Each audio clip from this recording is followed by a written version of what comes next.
Okay, hi guys. Once again, it's Valerie Bubbles. Today, my guest on the show is my sister, Jennifer. Hi guys. She's really excited to have her here today. Today, we're going to be talking about a case that we've actually talked about a lot. This is something that we both kind of know really well. It's something that, even to this day, since it is still relevant, it still comes up, and we have very strong opinions on it. Very strong. Okay, are you ready? I'm so ready. Okay. On the quiet night of August 20th, 1989, a husband and wife sat upon their couch in the den of their Beverly Hills home. Careful not to disturb the silence, two figures enter the room, armed with shotguns.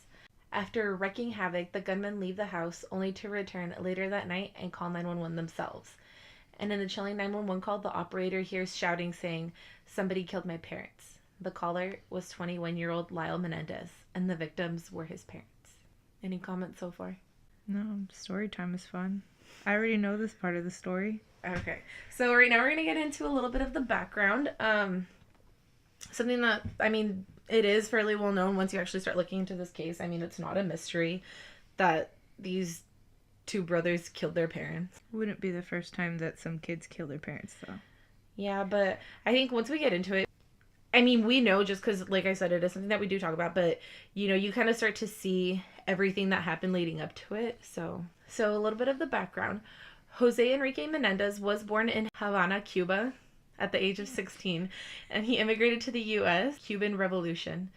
While attending Southern Illinois University, he met Mary Louise Anderson, otherwise known as Kitty. I always think it's weird when people go by the name of Kitty. It sounds like a stripper name, to be honest. Just saying. Wasn't it in Wedding Crashers, the, creepy mom? They're like, "Call me Kitty"? Yeah, she had, Or was it "Call me Pussy"? Yeah, that's what her name was. Her nickname. Okay, so in 1963, the two married and moved to New York, while Jose earned his degree in accounting from Queens College.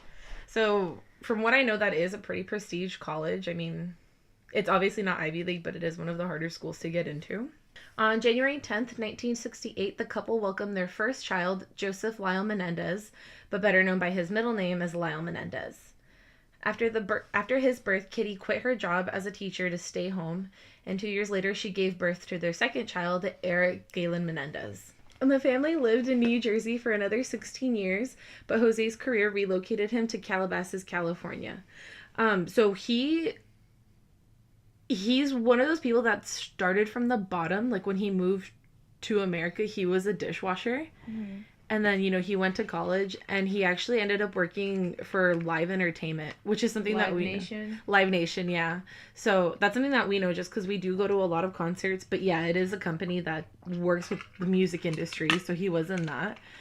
And his career relocated him. He was bringing in billions of dollars for this company. He's one of those people that actually built up the company. So he was a really hard worker. He was one of those people that literally came here with nothing. He was into real estate or something. I don't know why. That's what he was a real estate guy. Yeah. But yeah, I didn't know that he was a Live Nation dude. No, that's what I thought originally, before I ever looked into it, but it was doing the research that I found that out. And I remember telling you beforehand that, oh, I didn't know this. When they came to Calabasas, Eric enrolled in high school in Calabasas, where he was an average student, but he, on the other hand, was a phenomenal tennis player, and he was even ranked 44th in the nation of players under 18. So he was a pretty decent athlete, yeah. Lyle enrolled in Princeton University, but he was put on academic probation his freshman year because of his grades and attendance. But later on in his year, he was suspended for plagiarism. Not the most perfect children, but So essentially, the family never wanted for anything. Like I said, Jose was bringing in the dough. They were rich. They were. And they were comfortable. They were. So they never wanted for anything. They never needed anything. Everything was accessible to them. Unfortunately, the brothers never made Jose's expectations. Like we said, he was an immigrant dishwasher, self-made millionaire. Yeah, but come on, like, not just because you're like an immigrant doesn't mean that your kids have to work just as hard as you did, because don't most immigrants work hard to give their kids a better life? Yeah, and So- I mean, I think it's something that we relate to because both of our parents came here. You know, they were first generation, and you know, they always say like, "Do what I didn't do." You know, go to school and make something of yourself, unlike us. But still, like, for him not to have some understanding, I guess is a Yeah, little much. I think it's one thing to have expectations, but like want your kids to work like you did, like you said, they were immigrants, so they didn't have a lot of opportunity that we have. Mm-hmm. You know, like, you don't have to make your kid slave away Mm-hmm. for something that, you know, like you said, he had a lot of money, so his sons shouldn't have had to Yeah. work just as hard as he did, because Mm-hmm.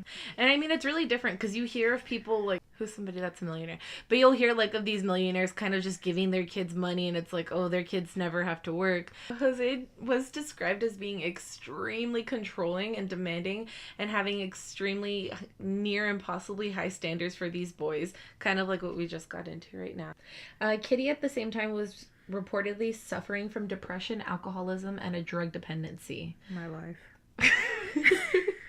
Adderall does not count as a drug dependency. Low-key it does, though. Low key, it can be. So both brothers did experience run-ins with the law, but they never, essentially, they never experienced any repercussions or consequences for their actions because Jose would pay for them to get out of their problems. That's, you know what that reminds me of? And Suicide Squad, where Will Smith is talking about his demands to be part of the team, and he's like, I want y'all to white people the shit out of it. Oh yeah. It's like if his daughter can't get into college. That's kind of... But Jose did it with the intention of, like, if they get into trouble, it's my name they're tarnishing. I guess, but like, how much trouble can they really get in? Oh, I'm not finished, my child. So the brothers were both arrested for burglary. They would Okay. break into their friends' houses and people that they knew their houses and take random objects that they didn't need. But it was estimated being over $100,000 in 1988, which in today's dollar would be about 3.2 million that they would steal. And this was people that they knew. Oh gosh. And Well, they, I mean, somebody stole money from me when I was a kid.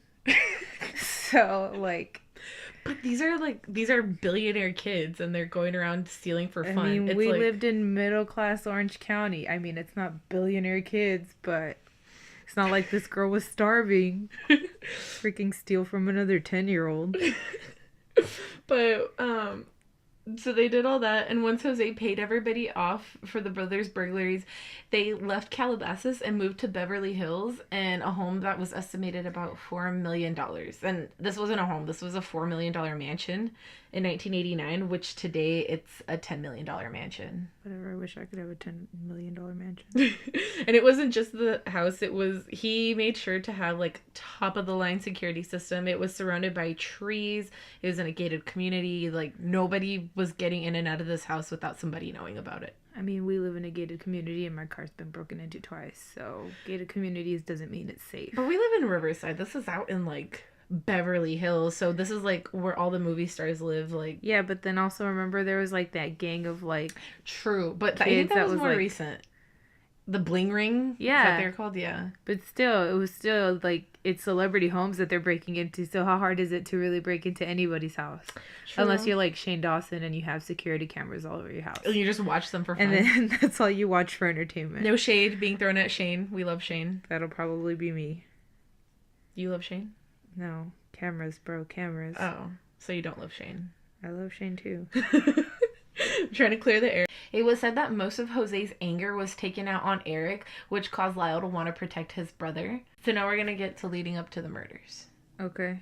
So 30 days before the murder, Eric, remember we said Eric was a pretty average student.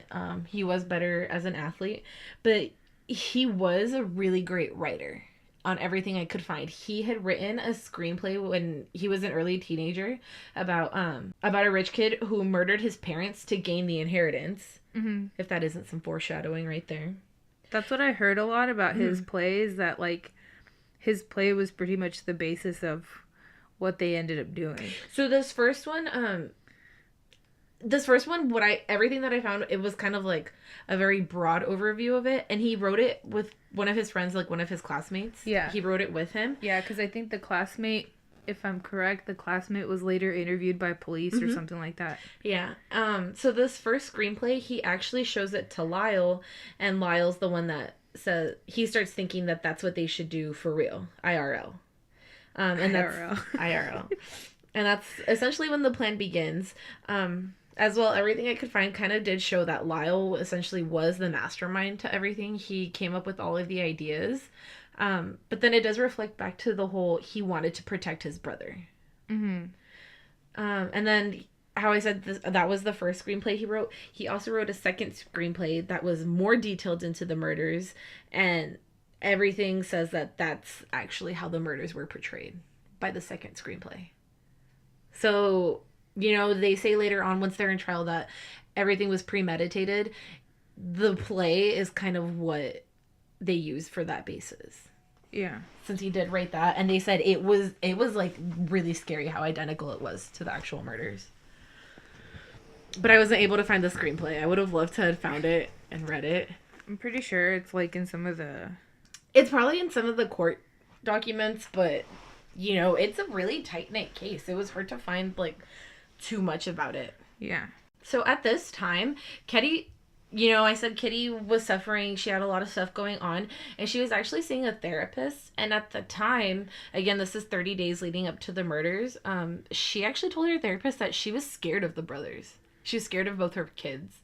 And she said that it got to the point where she didn't let the boys have a house key because she was scared of them coming and going at all hours of the day. And it seemed like more than anything, she was paranoid. But to me, it seemed more like she was paranoid about something else. I mean, she had what? Anxiety, depression. And she suffered from alcoholism and substance Could she abuse. have been schizophrenic? Maybe. I mean, this is like the 80s, so I don't know how big mental health was. But seeing as she comes from, her husband's really rich, I mean, it's not a good image that this guy, I think considering the type of like status of their family, her husband and herself, like they wouldn't have wanted others to know that she had all the problems with like mental health, and that probably made her feel more paranoid that somebody might see through like whatever mask she puts on. So I think that might have had to do with it too. But Jose and Kitty even threatened the brothers because, all the burglaries and stuff were going on. They were both, pretty slackers in school. But they threatened the brothers that if they didn't get their acts together, that they would cut them out of their will altogether. So, remember, at this point, he was a millionaire in that day. So, I mean, if you can imagine it now, it'd be kind of in the billions to say what they'd have. But yeah, they were threatening to cut them out of the will altogether. Sounds about like a rich parent thing to do. The last public sighting of the family shows them really unhappy. They went out on August 19th, 1989 on a boat trip, like a nighttime fishing trip. With the parents? Yeah, it was all four of them. And they later interviewed the boat's captain, and he said that the family was really separated. That, Jose was in the back of the ship, the two brothers were at the front of the ship, and Kitty was underneath. I don't know what that area is called, but she was underneath. Like, the family was... deck? Below deck, yeah. But the family wasn't interacting almost the entire time. And that was their last sighting, the day before the murders Together? happened. Yeah. So now we're getting up to the actual crime. The day of the shooting? The day of the shooting, yeah. So on the night of August 20th, 1989, Jose and Kitty sat on the couch in their den. So around 10 p.m., neighbors see a car pull up in front of the house, and two men get out of the car. One starts walking to the house while the other retrieves something from the back of the car. And this was a teenage neighbor that had seen them. Okay. They entered the house through the study. Eric and Lyle entered the room armed with shotguns. One was a 12-gauge shotgun, and Jose was shot multiple times. One of the brothers walks up behind him and shoots him at point-blank range in the back of the head, which killed him instantly. So one of the brothers shot him from the front, the other from behind. The dad? Yeah, the dad. The sound of the shots is what woke up Kitty because she was sleeping. It kind of shocked me that she didn't wake up a little bit before, because they said when she was sleeping, her head was laying in Jose's lap. I would think the gunshot alone would like startle her awake. But I mean, unless she had been taking medication already. And she was just groggy. Just and like slow to wake up, yeah. The sound of the shots fired woke up Kitty, and she realized she was covered in Jose's blood and started screaming instantly. She got up from the couch and started to run down the hallway, but slipped on what appeared to be her own blood because she had been shot in the leg. Still trying to make her way down the hall, she kept receiving blows to the arms, legs, chest, and face. And one of those leg shots was actually so close to her body that it broke her leg in half. Yeah, that's gross. But I mean, my knee hurts now thinking about it. Yeah, but during all this, she was still alive. After all those shots. Well, none of those were like kill shots, right? She was pretty much just bleeding out and in shock from everything. So they would have killed her, like she would have died essentially from those shots alone. But it was realizing that they couldn't leave her alive. The brothers go out to the car, load up their guns some more, and then came back. Ultimately leaving her unrecognizable. They shot her in the face, right? Like they shot her a bunch of times in the face. They ultimately wanted to make it look like a mob hit. So what they did is they went back and they shot their parents in the kneecaps, and I believe it was the right kneecap. And then they picked up all the shelf casings. Later on, it shows that it was proof that the murder was planned because they went back and picked up all the casings. Right. They went to clean up. Yeah, they cleaned up. But they still left the house a bloody mess. So essentially what they did is they picked up those casings because they wanted anything that had their fingerprints on it. Right. Because since it is their house and they live there, you know, furniture and stuff is going to have their fingerprints on it. But it's if they found a fingerprint on the bullet casings, that's what would have right away pointed to them. But, I mean, if we think about it, this whole thing had to have been planned because they had to wait till their parents were together in the same room. And with their guards down, meaning like they had to be sleeping or doing something that was distracting to them, because so it had to all be premeditated. They left the house and returned around 11:37 p.m. and that's when they made that 911 call, which was about 2.5 minutes long. Beverly Hills Emergency. Yes, please. What's the problem? What's the problem? What's the problem? Someone killed my parents. Pardon me? Someone killed my parents. What? Who? Are they still there? Yes. The people... No. Were they shot? Hey, man, Were they shot? Yes. They were shot? Yes. 102 response. 722 North Elmore. What happened? Hey, stay there, man.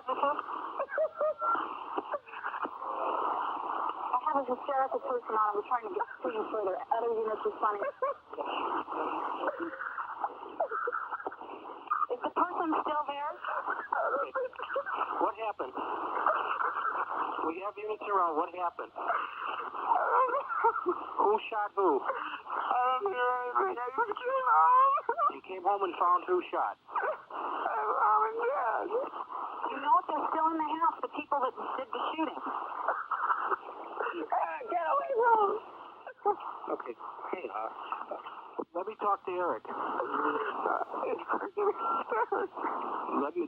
Who is the person that was shot? My mom and my dad. Your mom and dad? My mom and my dad. Okay, hold on a second. Okay, we're on our way over there with an ambulance. Okay, I gotta go. Okay.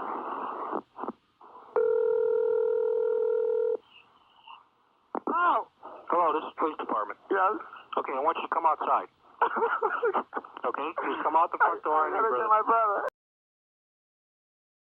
So due to it being such like a high-end neighborhood, police were on the scene really quickly, and it was also a slow night, like nothing was going on. And then, you know, this is a high-end neighborhood, so nothing this bad ever happened. So for something to happen like that, of course they're gonna rush right away. When police arrive, they see two men run out of the house to the driveway and fall to their knees in the grass. Eric and Lyle. They were screaming, oh my god, I can't believe it," on repeat. And when police try to talk to Eric, he starts hitting his head against a tree. He actually starts headbutting a tree. Who? Eric? Eric. Okay. I never heard that part. And Lyle starts trying to restrain Eric by holding him down.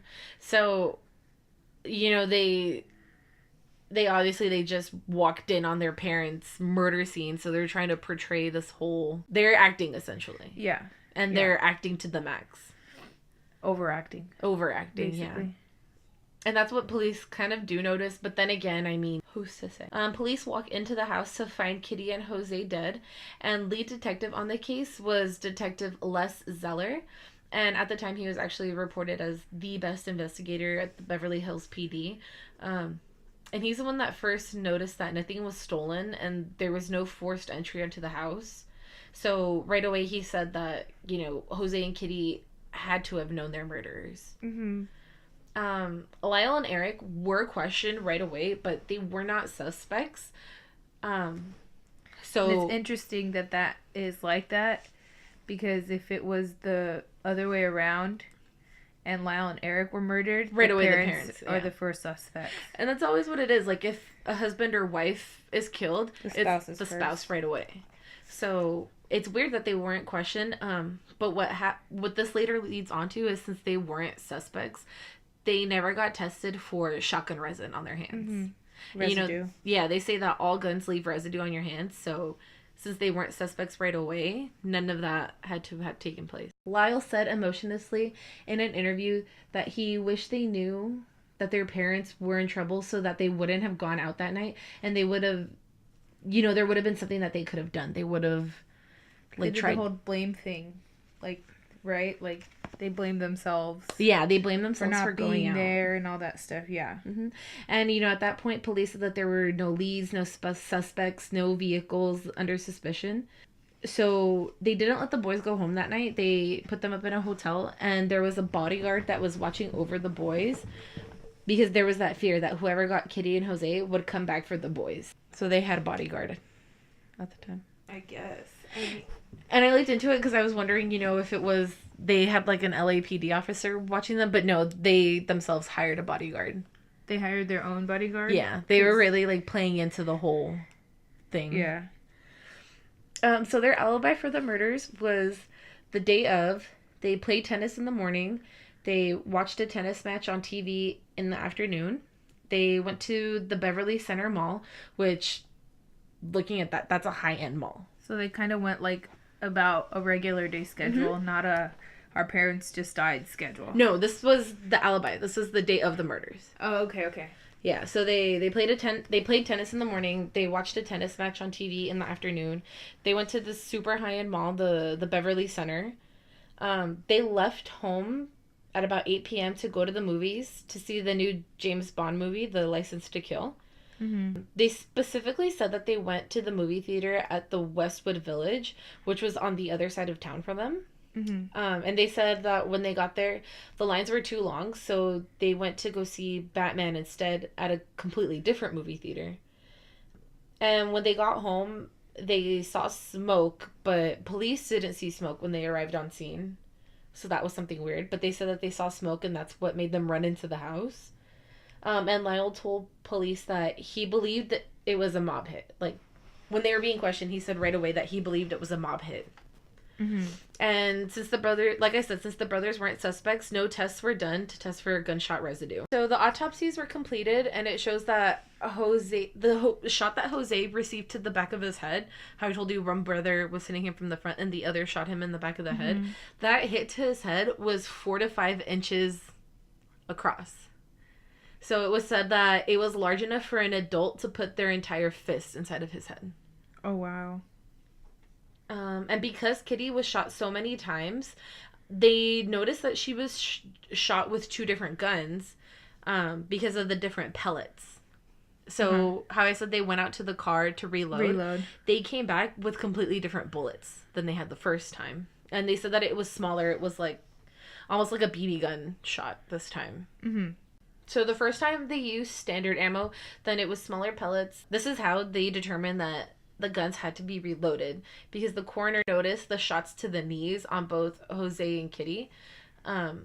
So it did aid in the whole mob hit. So, because of that, that's when the police started to buy into it as well. Right, because it looked like one. Yeah. So this is after now. The funeral takes place on August 25th, 1989. Mm-hmm. 6 days later. I can't math. It's late right now. So the funeral takes place on August 25th, 1989, and the brothers showed up an hour late to their own parents' funeral. And it said that when they were there, Eric was emotionless, and witnesses said that it looked like he had been crying for days. So at that point, it's like he just looked numb. Okay. So that kind of and that's played something in his favor. But that's something that, like, I can see, like, you've been crying for days, and that shows. So it's like at that point, you're just like Done. Yeah. So that's something that I could see, and, you know, it wouldn't be completely suspect. But it was also said that Lyle was unaffected because he was just like stone-faced, just like calm. Mm-hmm. So this was their Beverly Hills funeral, but 3 days later they did hold a traditional church ceremony in New Jersey, with the families, because remember, they were from East Coast originally. It was just this family of 4 out in LA. So did they fly the bodies over there too? Yeah. Everything that I found showed that that's where they were actually buried. In Jersey? In Jersey. So Lyle went on and on. At this funeral, Lyle went on and on and on and on about how much his parents meant to him and how, like, distraught he was. But it was said that he didn't show it. So he was giving this, like, big elaborate speech about how his dad was his role model. Mm-hmm. But it was like he was kind of just talking out of his ass at that point. Like, they said that he wasn't portraying the emotion that, like... That he was talking about? Yeah. I mean, if you think about it, I kind of think that regardless, when these parents died, the boys probably felt relief, considering how their dad treated them. We're not there yet. I know, but, like, considering, like, he was a super hard ass. Yeah. And you can kind of tell that he was just, like, a giant douche. And like you said, like, right before their deaths, they went on that boat ride where they were all super distant with each other. So I kind of feel like maybe these guys didn't really care for their parents regardless. They were probably going to be those types of kids that put their parents in a home when they get old and shit. Just because they, like, don't want to deal with Yeah, it. Not because just they're like, not equipped to deal with it. You're old, I'm putting you in a home. Somebody there could take care of you. Like, I don't care. You know what I mean? Like, yeah. So, and I don't know, maybe it could have still gone with his whole stoic, numb thing, you know? Yeah. Like, he's just not feeling any type of emotion anymore. Well, no, it wasn't Lyle that was numb at the first funeral. It was Eric. Yeah, but Lyle was very stoic, right? So at the second funeral, Eric didn't talk because witnesses said that he was crying the entire time. And they said, like, it was, like, ugly face crying. Like, he couldn't hold it together anymore. I've never seen pretty face crying, but... I mean, like, one tear rolling down your cheek, I guess, is pretty crying. Sure. If it's accompanied by mascara, there's no way that's pretty. I mean, I don't know if these boys were wearing mascara. You don't know their life. True. I mean... We tried. I did research them a lot, so... So police would later discover that Lyle had hired a computer programmer to completely wipe Jose's computer, but no one knew that they were already, like, blowing through the money that was left behind.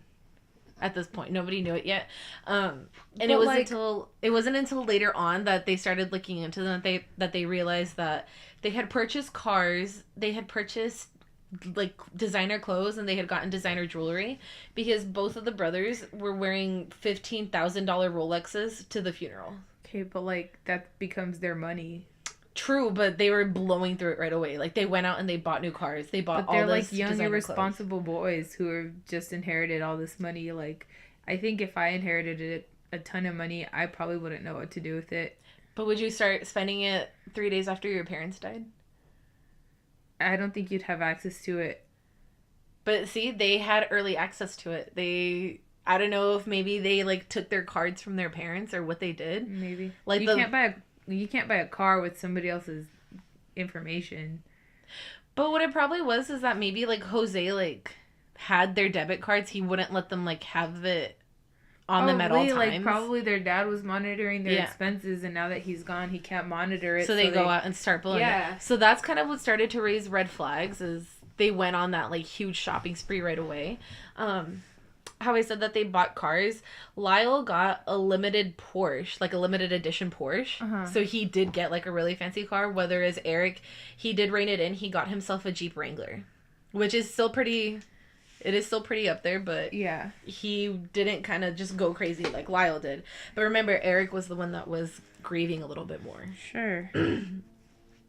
They found out, but they also ended up finding out that they were only getting about $2 million each, which was, and they were expecting way more because, you know, Jose was worth a lot more. But they found out that's all they were getting from their parents was $2 million each. Where was the rest gonna go? It was actually, there was rumors that Jose had the money in offshore accounts that the boys couldn't get access to. Uh-huh. It was something that only he had access to.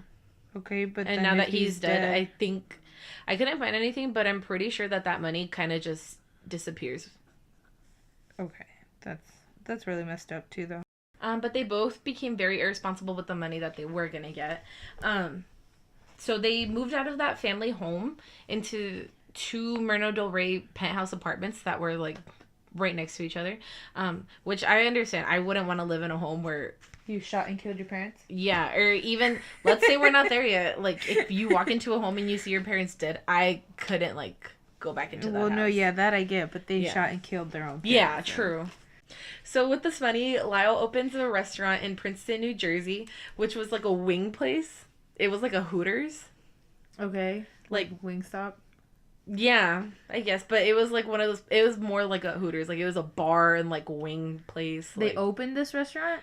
Lyle opened it in Hey, Princeton. what if Lyle, like, low-key is the owner of Wingstops or B-Dubs, and we just don't know it? No, it closed down. I mean, unless he was bought out, Hey, maybe he was bought out. maybe. Maybe he owns Wingstop or B-Dubs under a pseudonym. Ooh, Throwing that conspiracy out getting there. some theories in He's there. gonna come out of prison and he's gonna be, like, rolling in the Already a dough. millionaire. I mean, they are doing interviews like while they're in prison, so I'm pretty sure like those commissary checks look nice. Eric actually invested $40,000 into into hosting a concert, like a rock concert. Like he wanted to Like the Firefest? for real. But it was something like that. He invested $40,000 into it. I believe it was a rock concert, but what happened was that the planner that he was working with ran off with the money. The guy that he was paying to put it together ran off with Was it $40,000. the guy from Firefest? How old is that guy? Was he around It's more like Michael from TanaCon being paid off by VidCon. then? Oh, that's true. It was But- Ja Rule was probably around too. Probably got into business together. But what else he does is he hires a private coach for $60,000 for his tennis, and he starts traveling to tournaments. Because remember, Eric was a really, really good tennis player. So he's like, let me invest in a good coach. And then he starts going to all these tournaments. So at this time, detectives are still trying to find out who did it. And in an interview with one of Kitty's friends, this is kind of where everything ties together. In an interview with one of Kitty's friends, she actually tells Detective Zeller that she wonders if the boys could have done it. And she said that there was always something off about the brothers. Some parents just want to find something wrong just so that they can be in the spotlight for a while. But it wasn't that Kitty told her friend. It was that this friend, like, noticed it. She said that she noticed that there was always something off about them and that. I mean, I know that I've come across some people that I'm like, oh, that guy's kind of off. But, like, that doesn't Yeah. mean I think that he's a killer. But then 'Cause again, maybe just like, because someone's a little weird. yeah. But she, she was just having a conversation with the detective and she's like, I wonder if maybe the brothers could have done it. Like, she tries to play detective over here, She too. freaking threw it out into the universe. And the universe responded. She saw what they couldn't see, I guess.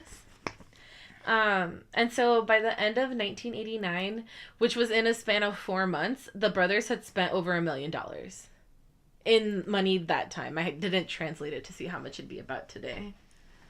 I mean, $1 million is $1 million. But because of inflation, that's why, like, it would have been a lot more. True.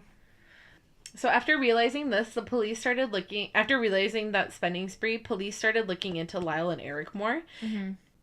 And so going back to the whole wiping of the computer, what Lyle had found on that computer was actually that his parents did make that new will right after they threatened them. Remember how I said they threatened to write them out? Yeah. They did.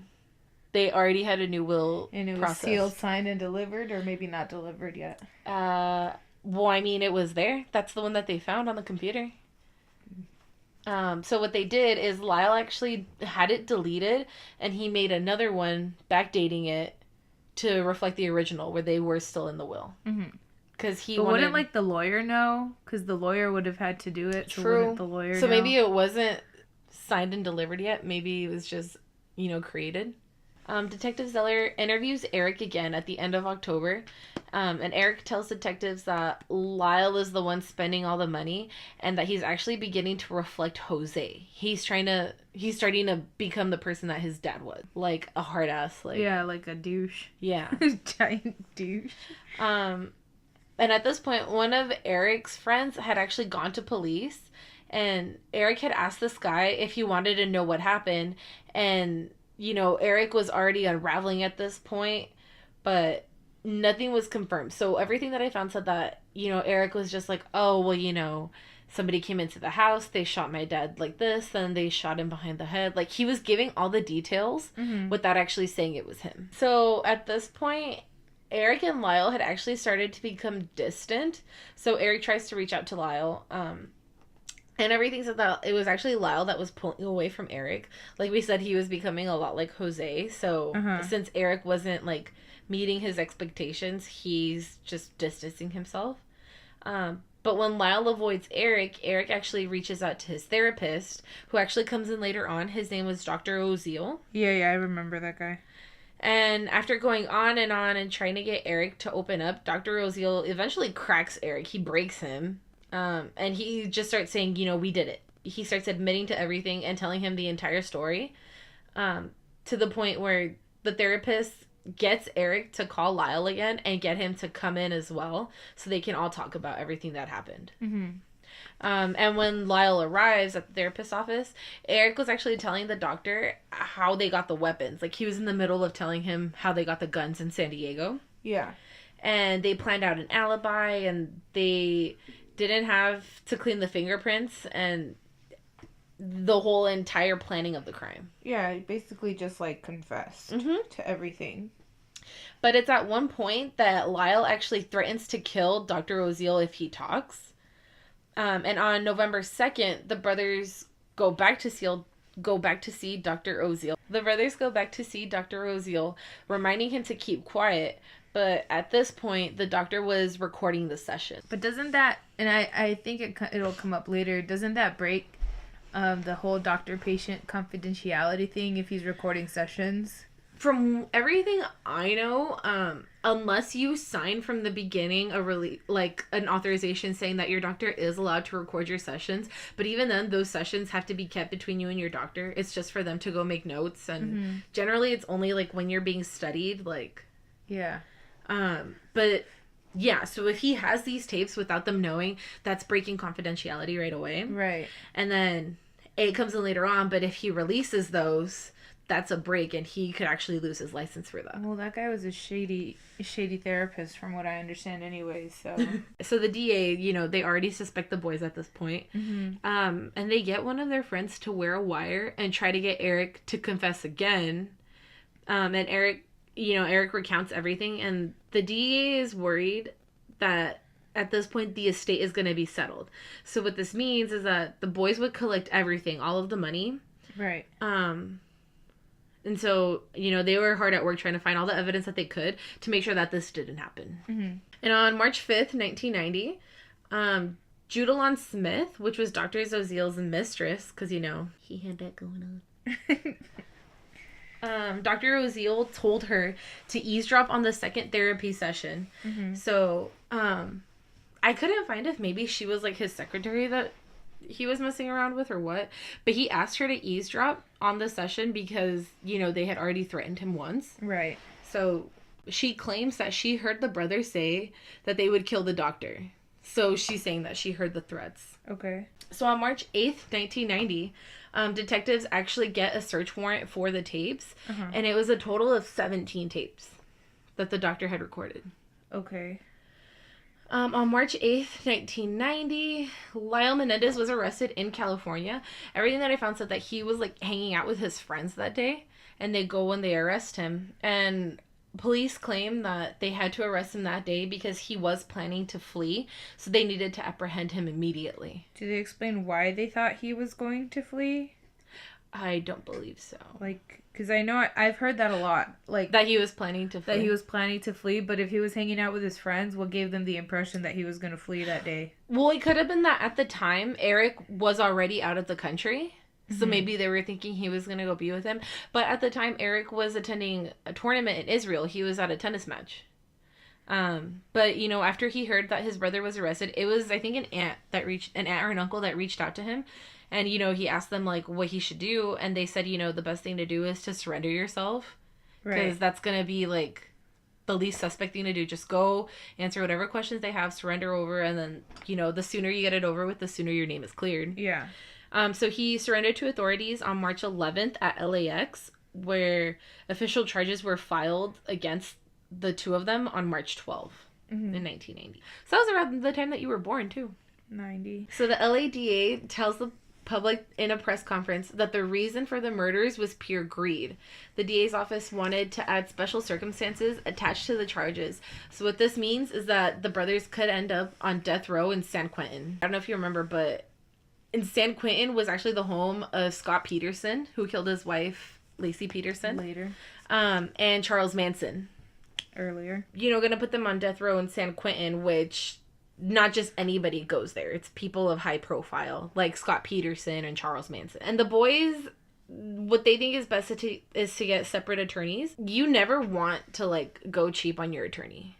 Especially, like, if it's something high like this. No, you want to make sure that you get the best, like, that you can. So Eric hires Leslie Abramson. Abramson. I can never say her name. That's my bad. And she actually has a history of getting acquittals on murder convictions. That's what she's known for, is getting people off of their murder convictions. Right. So many were intimidated to her due to, you know, the amount of passion that she actually had in the courtroom. And everybody said that she was a force to be reasoned with. She was a force to be reckoned with. And she constantly would take on death penalty cases because, you know, that's something that she was really good at, and her success rate was really high. But the thing was that at the time, to have her as a lawyer, it was over $500,000. So, you know, like I said, she wasn't cheap. Like, I couldn't hire her. No. So Lyle actually hires somebody by the name of Jill Lansing, who hires an assistant, Michael Bird, who, again, she was a really sought after lawyer. She wasn't as, you know, sought after as Leslie Abramson was. Right. But, you know, she was up there with her. The arraignment occurred on March 26, 1990.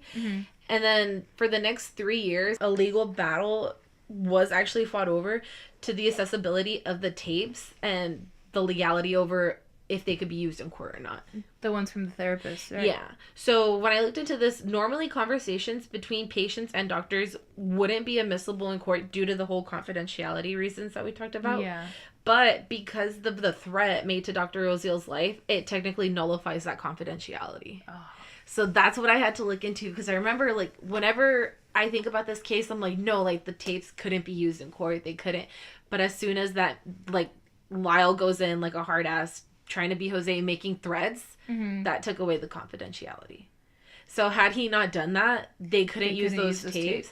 And the thing was, is that those tapes were actually, they were like the most damning piece of evidence in the case. So the sheriff's deputy, what they found at the time when the boys were in jail, what they found was that part of Lyle's ankle chain was actually cut. So it made it look like he was trying to escape. And at the same time, Eric was actually jumped by another prisoner, which, you know, it doesn't make sense to me, because what I hear about, like, I haven't really looked into it, but whenever people are, like, jumped in prison, it's because, one, they're child molesters, because those guys get it the worst. They're child killers, but this was just, like, another pretty rich boy. Yeah. But he gets jumped. So it didn't look good for them that they were getting into trouble being under custody. But if he got jumped, that's not his fault. It's not his fault, but it still looks like maybe he was stirring up trouble. I had heard somewhere that, I think I read it somewhere or something, but Eric was, like, next door to O.J. Simpson. O.J. Simpson. I heard that too, but I couldn't find, like, any specific proof. Yeah.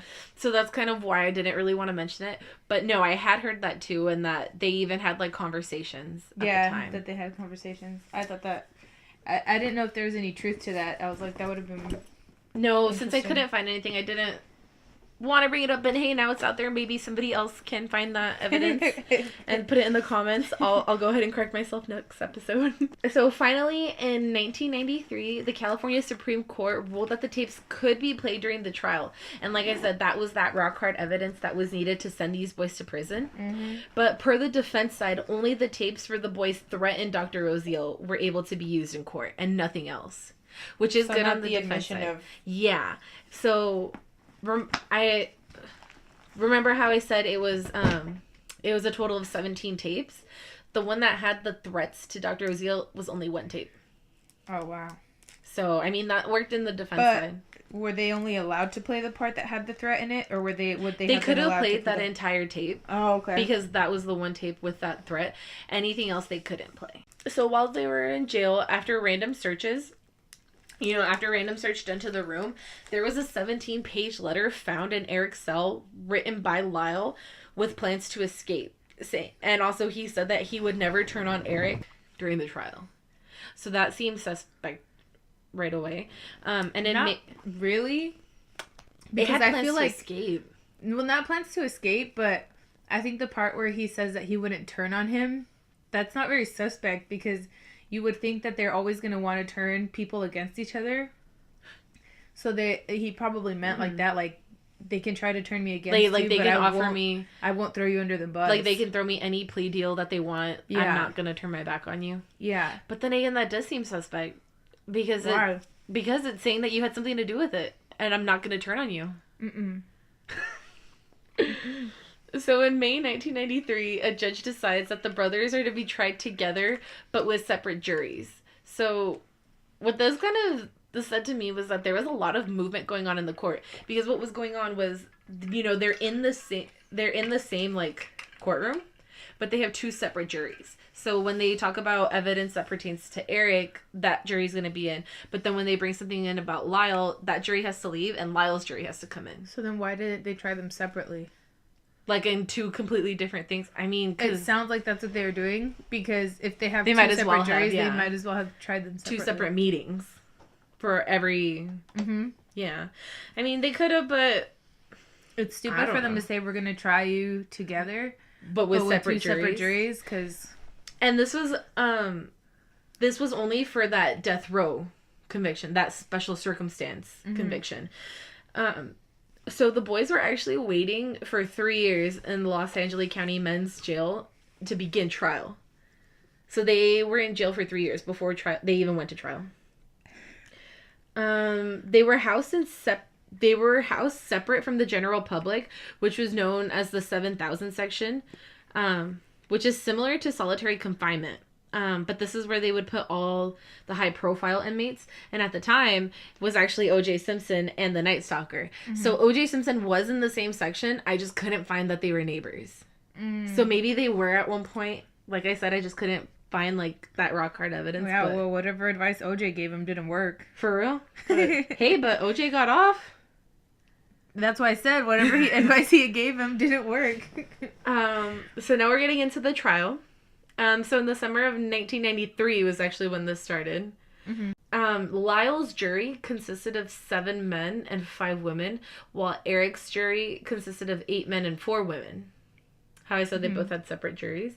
The defense released a statement saying that both brothers were going to confess to the murders, which was a bombshell, because up until this point, everything that they were saying was that they didn't do it, they weren't guilty. Mm-hmm. So the defense just released a statement saying, you know what, they're going to confess. Yeah. But what they were going to do is blame everything on Jose and Kitty, who the thing that nobody like agreed with was that they were going to blame the victims. Both brothers were victims of child abuse, and this is something that's going to be questioned the entire trial. So, I mean, I do want to say trigger warning in case anybody gets triggered, but I feel like anybody that's listening to this case, you know that this is going to come up. Mm-hmm. So, like I said, trigger warning, it's been said. moving on. The brothers were tried separately by the different juries, each claiming self-defense due to the years of abuse at both hands of the parents, which is going to play later on. The main one we are going to talk about is Jose. So during the trial, the defense shone light onto what seemed to be the most highly publicized case of battered child syndrome, which is a set of symptoms, injuries, and signs of mistreatment seen on severely or repeatedly abused child. Right. So first introducing that the brothers would be repeatedly pushed and belt whipped by Jose when they were younger. Mm-hmm. But attorneys also pressed that the fact that Jose actually began molesting both Lyle and Eric when Lyle was 8 and when Eric was 6. And the abuse went on for 12 years under Kitty's knowledge. Mm-hmm. Lyle accused Kitty too of incestuous molestation. Yeah, I heard about that. And that actually extended well into his teen years. So it started when he was 8 into his teens. But Lyle was abused by his dad and his mom, right? Like, well, Lyle was abused more by his mom than his dad. But still, he was abused by both parents. But yeah, he did receive it from both parents, yeah. Because he knew what his dad was doing to Eric because he had experienced it himself also. Mm-hmm. And remember how we said Eric received the most of it, and that's why Lyle wanted to protect his brother. Mm-hmm. So the family of the boys swore that everything was true under oath, but they confessed at least what they had witnessed. So what they witnessed is like, maybe like bruises or scars, but they never saw like any sexual stuff going on. But what was weird was that only members from Jose's side of the family were there, and absolutely nobody from Kitty's family was there. Yeah, because I think, but Kitty's family didn't want Jose and Kitty to marry. Mm-hmm. But then again, neither did Jose's family. Yeah. Everything I looked back on was because Kitty came from a family of divorce. So Jose's family, since, they're Cuban, they're very religious, they didn't want somebody from a family of divorce. But on Kitty's side, they didn't want an immigrant to marry. Right. So, both families had tension, but her family, it seemed like completely cut her off after that. Whether it's his mom was staying with them and everything. Yeah. Andy Cano, a cousin, said that when they were 12 and Eric was 10, he confessed to him that he was being molested, but he wanted to tell his mom, and Eric swore him to secrecy. Mm-hmm. So he actually said this on the stand. Yet at this point, there was no evidence to say otherwise. So again, since the victims are dead, they can't defend themselves and say, no, we never did it. So the prosecution kept bringing up everything the boys had lied about so far. So they wanted to turn it into, they lied about this, why wouldn't they lie about being abused? Yeah. And that it was a story concocted to avoid the death penalty. So they were just saying as like, no, these are two spoiled rich kids that just don't want to die. They're going to say anything they can. And this is their get out of jail free card. But I mean, in the state of California, the death penalty isn't really death. It's not. So it's just a. They would have spent, I believe, 22 years on the wait list or whatever to get the death penalty.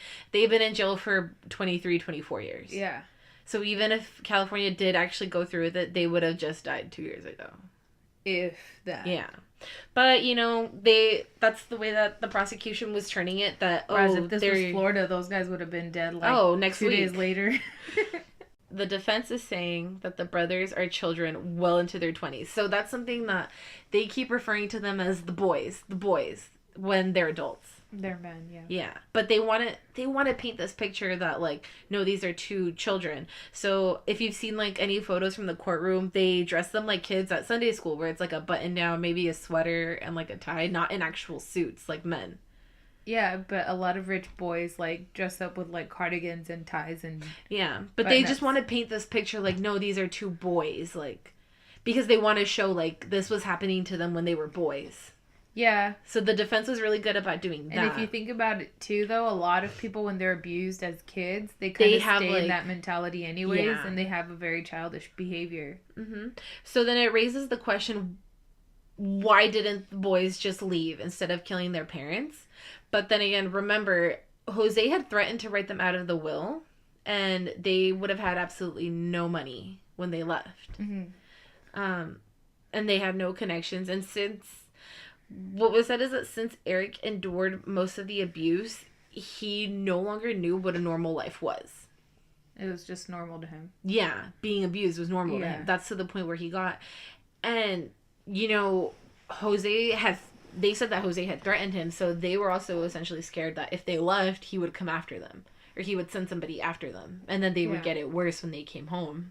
So Dr. Oziel testified that the boys' idea of the killings fabricated from a show that they were watching entitled The Billionaire Boys Club. I don't know if you've ever heard about it. No. It's about these guys that, to, like, inherit all this money, they kill these people. So it was said that's kind of what brought it on. And the defense spent 3 months rationalizing what the boys had done. So Lyle testified for 9 days. And, you know, there was a lot of talking about the abuse that he endured. But he mainly talked about that he knew Eric was being abused. Uh-huh. And that Eric was being abused from age 5 till the age of 17 when everything happened. Mm-hmm. And, you know, there was a lot of crying, obviously. I don't want to, like, disregard that. I mean, it is something that is really personal and not easy to talk about. And that's when Lyle actually accused Kitty of molesting him when he was 11 years old. Okay. One of Lyle's Princeton roommates, his name was Donovan Goudreau, testified for the prosecution that he actually confided in Lyle when they were away at college that he was molested as a kid, but Lyle never reciprocated that.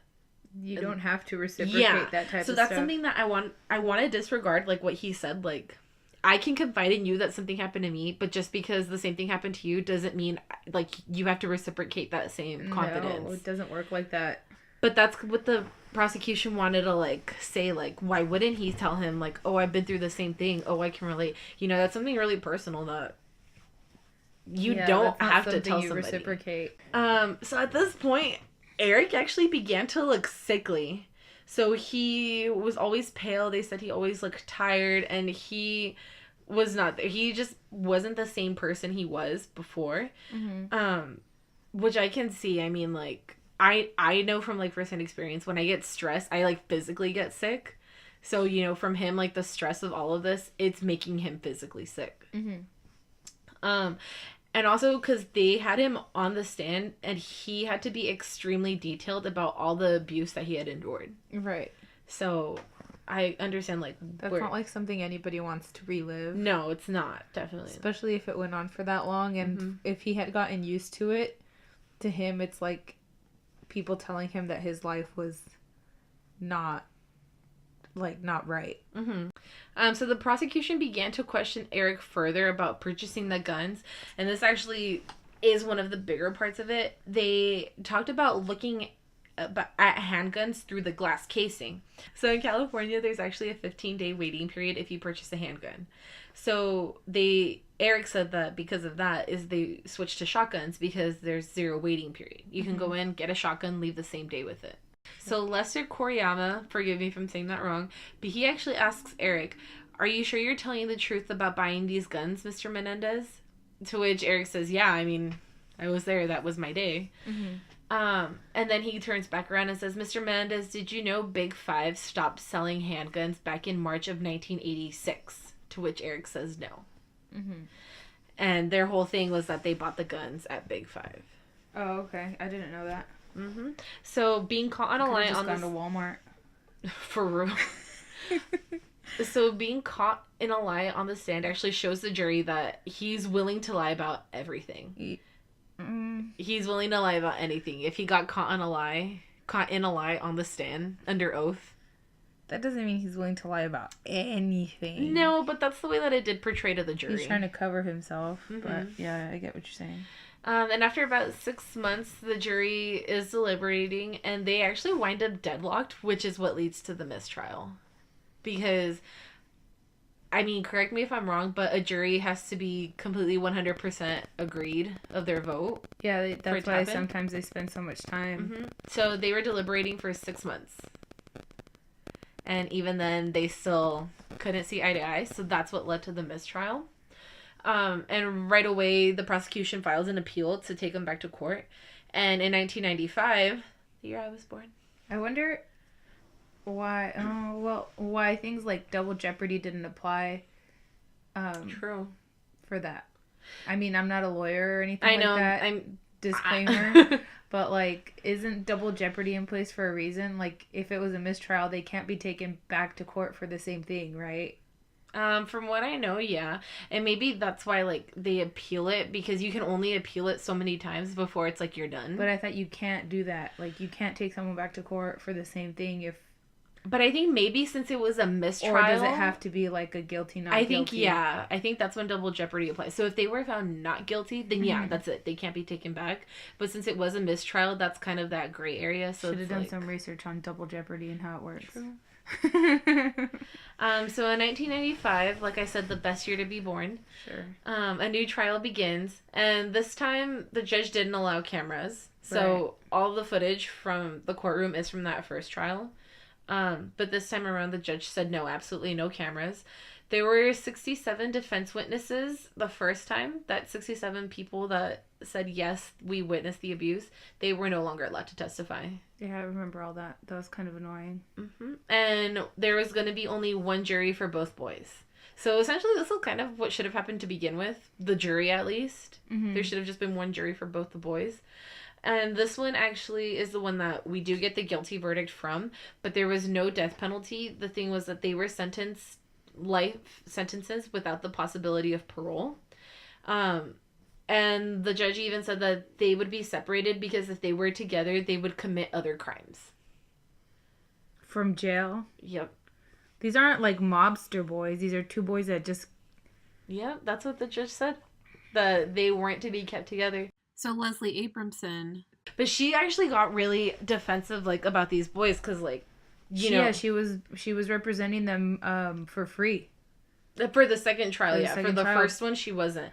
But it's because she was so mad about what had happened. I can swear that she had to remove herself from the... So Lyle was actually sent to Mule Creek State Prison. Okay. And Eric was sent to Pleasant Valley State Prison.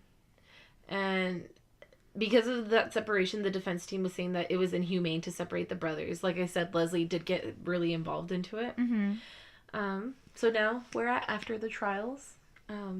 So after the trials, both brothers have actually married in prison.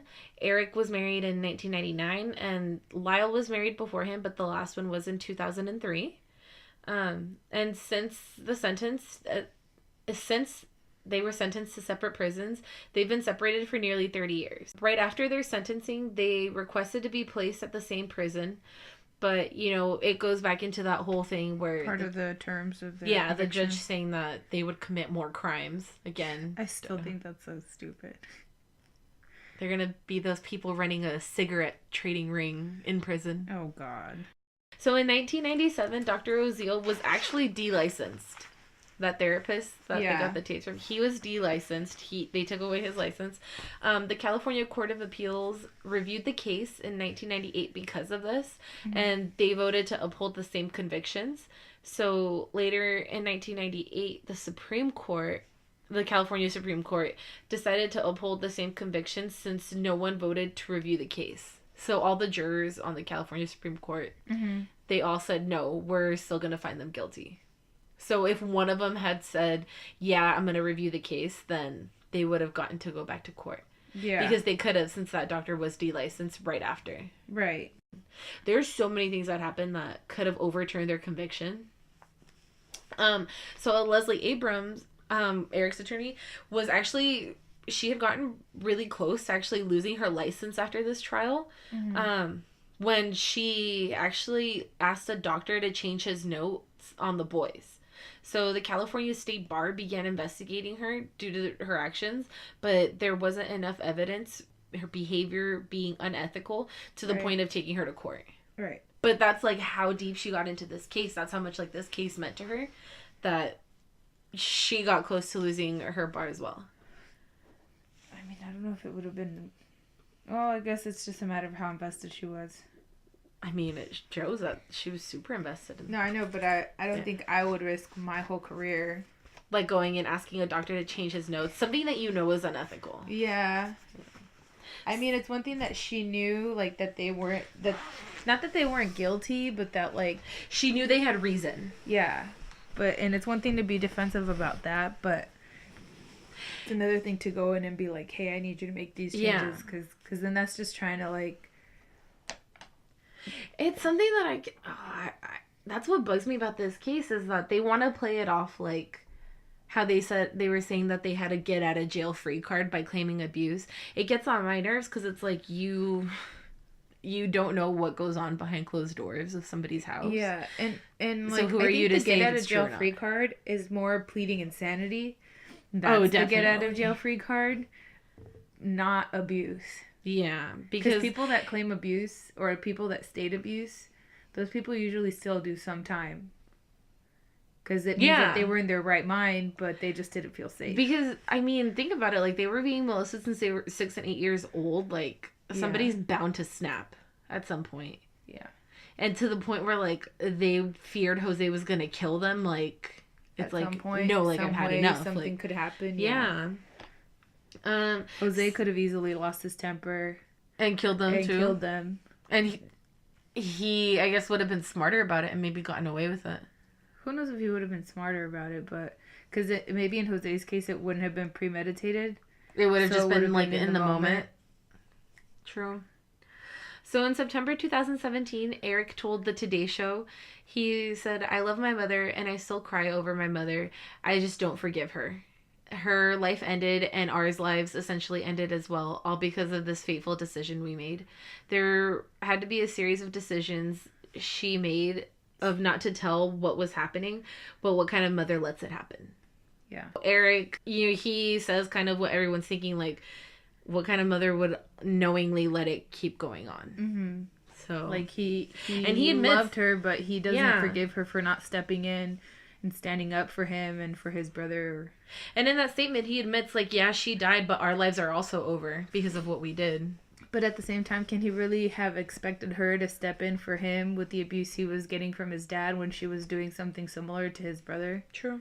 And then as of April 2018, the brothers are actually now in the same prison in Southern California. So as of April 2018, the brothers are actually now in the same Southern California prison. Eric is now living in the same housing unit as Lyle. Something did happen where I believe it was Eric was in like a high risk section. Uh-huh. Almost like solitary, but... Why is Eric considered the more dangerous brother? Lyle's considered the more dangerous, but Eric, I'm pretty sure, like, I mean, think of all that he went through. Like, he's got to be quick to snap. I believe that they went through it. A lot of people don't. No, I mean, I trust their story. Like, yeah. Well, not their story, but I believe that they went through what they went through. Mm-hmm. Because they had people that testified on their oath, behalf. And I don't think you can get that many family members to turn against. No. Especially, like... Considering that the families were so against this little family being together. Yeah. For them to say, you know what, it's true, we witnessed it. I don't think they would have lied about it. Yeah. And I think that if the second time around they would have had the same people testify, then they wouldn't have been in prison. They would have done some time, if anything, but they wouldn't be serving life sentences. Yeah. Yeah. So in September 2018, Robert Rand, he was the same reporter that covered this whole case from the crime scene up until now. Every time something new happens, he's been covering it the whole time. He's actually the reporter that uncovered a new piece of evidence that proves that the brothers were telling the truth of the molestation. He covered, like I said, he covered both of the trials and the investigation of the murders. He says that a therapist that evaluated them in prison claimed that while the brothers' biological age was between 17 to 21 at the time, their emotional maturity was somewhere between 8 to 10 years old due to all the mental and physical abuse they had endured. What did I say earlier? Exactly. So, I mean, it's common for children of molestation that they get stunted in that age that it begins. Yeah, or some of them get stranded at their age of the age where they lost their sense of innocence, basically. So, like, if they started getting molested at age 9, they keep that mentality. If they had been molested at age 6, they would have kept that mentality. So whatever age that you had your last happier moments, that's where it's at, because then all the trauma is pretty much what you black out. And it's like a whole new person, like...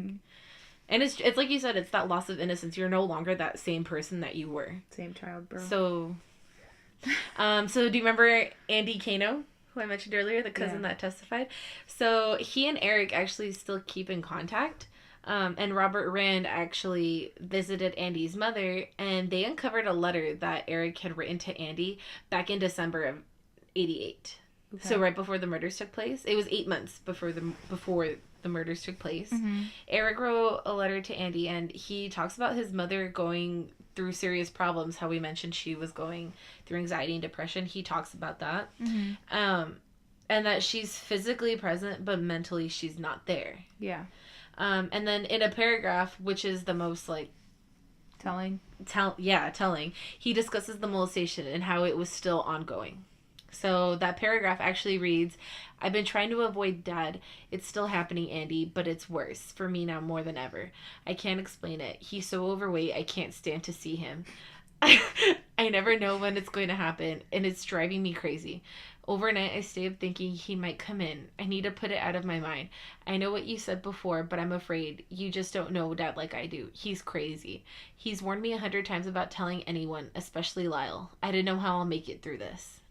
What people want to say is that this letter could just super easily be like predated. It's not real. Mm-hmm. But in the letter, he talks about relevant things. He talks about the Christmas party with all the people from Live Entertainment being there. Yeah. And which Rand claims is self-authenticating. An attorney currently right now is actually considering a new appeal. And it's certain that it's legit and not backdated. So right now they believe that this letter is actually going to let them go back to court. Because at this point the brothers have, used all of their appeals, so they can't go to court anymore. But because they have new evidence, they think it can take them back. Yeah. Which is something I'm super looking forward to. So while Gaudreau claimed that Eric never confided in him, remember Gaudreau, Lyle's roommate? He claimed that Lyle never confided in him. Rand claims that 2 days before he testified, he told him personally that Lyle was the first to confide in Gaudreau and Stevens. So Lyle had 2 college roommates, Gaudreau and Stevens. And so before the trial, they said that, Lyle confided in us first, and that's what led Gaudreau to confide in him. Yeah. So Gaudreau, so would that be witness tampering on the prosecution side? So what Gaudreau actually says is that at the trial, he denied the confinement that took place because he was actually scared that they would shine light onto the abuse he himself endured. Mm-hmm. And he said that he didn't want to have it be like a witch trial where they were questioning him about what he went through just because of what his roommate went through. So he said he got scared and he denied it all. They questioned him about it anyways, though. They did, but I mean, at that point, if they're questioning you, you might as well just tell the truth, dude. Yeah. But wouldn't that be like you're lying under oath? Isn't that a crime in its own? Yeah, it is. But what is it? What are they gonna do now? You know what I mean? Take it back to court. So Glenn Stevens, the other roommate, in an interview with Rand, he actually admitted that Lyle confided in him that he and his brother had been molested and that they didn't speak. And that he didn't speak at the trial because he claimed such confidence actually never took place. But what Rand is claiming is that he has a recording of Stevens' confession. Mm-hmm. So he says, no, I recorded him saying that, yeah, Lyle confided in me. But on August 30th, 2018, when he was asked to comment, Stevens said that Lyle never told me about any abuse, nor do I remember. If Rand has me on tape, I would be shocked. But in this interview, Rand said that he was more than willing to provide the tape. Yeah, so this guy's kind of going back and forth. Mm-hmm. So since the jury in the second trial was not able to hear any of the evidence, it'd be believed that new evidence would change the outcome. Mm-hmm. And after the trial, when Rand interviewed the jury, when asked about the molestation, all the men said that a father would never do that to his child. And that's why they pled guilty. Let that sink in. A father would never do that to his child. Oh my God. How many things have we heard? Of father molestation? Yeah. And I mean, the only thing I can think of is like, I feel like everything with like sexual abuse is barely something now that is open to talk about. Back in the day, nobody wanted to talk about it. Yeah, but like to say that a father wouldn't do that, so then what about the mom with Lyle? Yep. Is it okay for the mom? Is it okay for a woman to do it? No, not okay, but like, is it more likely to believe that the mom would have done it? And I feel because like they're boys. I feel like you hear more cases about a father abusing their What was child that serial than a killer woman. that molested little boys? There's a serial killer that molested little boys. What was his name? John Wayne Gacy, How many did he kill? 33 boys and young men. That's his name. John Wayne Gacy. He was known as the serial killer clown. I mean, I just think for them, To use that as an excuse. Yeah. It is an excuse. It I is don't an know, excuse. like I said, I definitely see that they had there's obviously like no reason to like ever kill another person, but I definitely see where they were coming from with them just snapping after everything that they went through. It comes out of fear because I feel like a lot of people who have say like they've only killed one time, it was because they were being abused and they feared for their life. Which is what they did. Yeah, I mean, but it was two people, but it was a one-time thing. But that's what I'm saying. Like, I feel like that's kind of likely to happen because you don't know when this person is gonna hit you or abuse you to the point that they kill you. You don't live anymore, yeah. Yeah, it's just like being in a domestic abusive relationship, like with a husband or a boyfriend or whatever. You never know. You never know which when beating it's is going to be your last. Yeah. So no, I definitely think that they had reason to it. I really hope that they do go back to court, because I would like for them to, go free. Like I said, I by no means think that they are innocent. They obviously did it, but do you have anything else to say on this case? No, well, there's like no saying that they didn't do it. They did do it, but I feel like they had reason. Yeah. And people can hate on it all they want to, but I feel like their reasons for doing so were validated. Because, yeah, they could have gone to the police or whatever. But think of who their dad was, and like, yeah, exactly. He covered for all their like burglary stuff. He would have called them crazy, and yeah, and then he would have cut them off, and he probably would have thrown them into like an institute or something. Knowing who he is. I feel like their reasons were kind of validated. Yeah. All right. So that wraps it up. Thank God. Do you want to say anything about the podcast?